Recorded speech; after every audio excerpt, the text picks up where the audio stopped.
कधीच नाही चुकणार तुमचे फेवरेट टीव्ही शोज झी5 सोबत, तेही एकदम फ्री।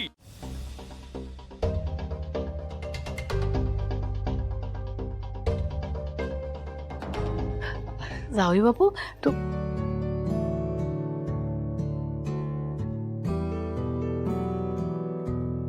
2 मिनिटं सुद्धा बायकोशिवाय चैन पडत नाही वाटतं। बोलायचंय जान्हवीशी, मी हाक मारते ना। नाही आई नको, मी मी फक्त घर बघत होतो। बरं नाही जावई बापू, काळजी करू नका हा।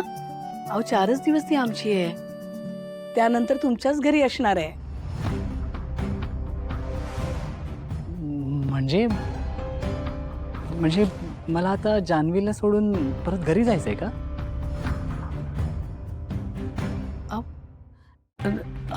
नाही तसं नाही, म्हणजे ते ॲक्च्युली आई मला काहीच पद्धती माहीत नाहीये। तुम्ही मला सांगा, मी तसं करेन। म्हणजे खरी पद्धत अशी आहे की 5 परतवणीला मुलीला ना तिच्या सासरकडचे माहेरी आणून सोडतात आणि मग मुलगी 4 दिवस माहेरी राहते।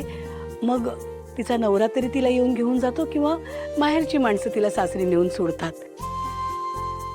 पण म्हणजे मी काय म्हणते, तुम्ही पण इथेच राहा ना। आई प्लीज, तुम्ही आधी ऑकवर्ड वाटून घेऊ नका। इट्स ओके, मी जाऊ शकतो आज। नाही नाही, खरंच तुम्ही इथे राहा। तुम्ही इथे राहिलात ना तर घरातल्या सगळ्यांना खूप छान वाटेल आणि मुख्य म्हणजे जान्हवीला खूप छान वाटेल। उद्या पूजा पण आहे ना, पूजेला तुम्हाला आणि जानूलाच बसायचंय।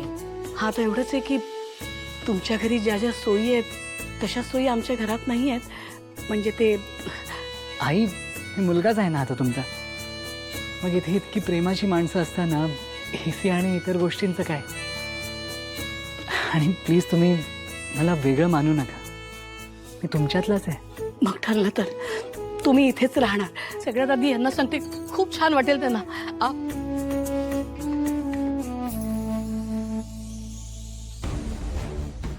मला इथे राहावंच लागेल आई, नाहीतर जान्हवी तुम्हा सगळ्यांशी काय बोलते, माझ्याबद्दल काही सांगत नाही ना, यावर माझा कंट्रोल कसा राहणार?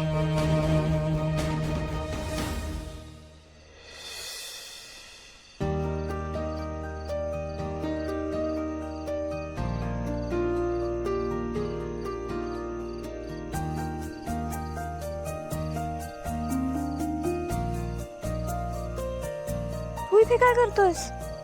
तुझी वाट पाहतोय। बोल, काय बोलायचं होतं तुला माझ्याशी? 1 मिनिट, तुला कसं कळलं मला तुझ्याशी काहीतरी बोलायचंय? जानू, तू न सांगताच मला तुझ्या मनातलं सगळं काही कळतं।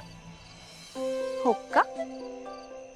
बरं जयंत, ऐक ना, मी काय म्हणते, मला की नाही आज आई बाबांसोबत खूप गप्पा मारायच्या।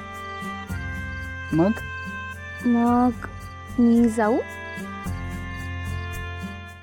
झी5 ॲप डाउनलोड करा आणि पहा सर्व एपिसोड्स एकदम फ्री।